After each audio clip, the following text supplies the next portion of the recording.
আজকে করে নেব চিকেন পকোড়া। তার জন্য দেখো এখানে একদম সলিড মাংস নিয়ে নিয়েছি আমি। এখানে কিন্তু 600 গ্রাম মাংস আছে। তার সাথে দেব একটা ডিম।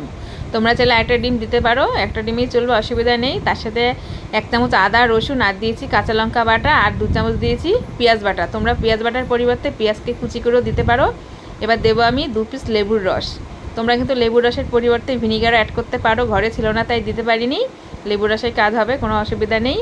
এবার দিয়েছি একটুখানি সয়া সস, আর দেবো স্বাদ মতো একটুখানি মানে আন্দাজ করে বেকিং পাউডার, আর দোকানের মতো একটু কালার পাওয়ার জন্য দেবো একটুখানি ফুড কালার। ফুড কালার যে দিতে হবে কোনো কথা নেই, ঘরে ছিল তাই দিয়েছি। আর দেবো একটু হালকা করে হলুদ।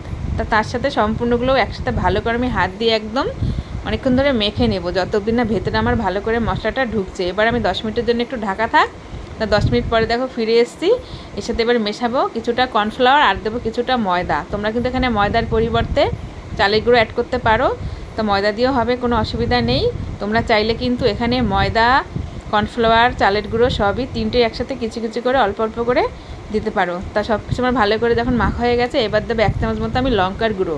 লঙ্কার গুঁড়োটা অবশ্য আগে দেওয়া দরকার ছিল, আমার খেয়াল ছিল না, তো এখন মনে পড়েছে দিয়ে নিলাম। তা ভালো করে যখন মাখা হয়ে গেছে আরও কিছুক্ষণ ঢাকা থাক। এদিকে কিন্তু গ্যাসের মধ্যে একটা ফ্রাই প্যানে আমি আগে থেকে তেল গরম করতে বসিয়ে দিয়েছি।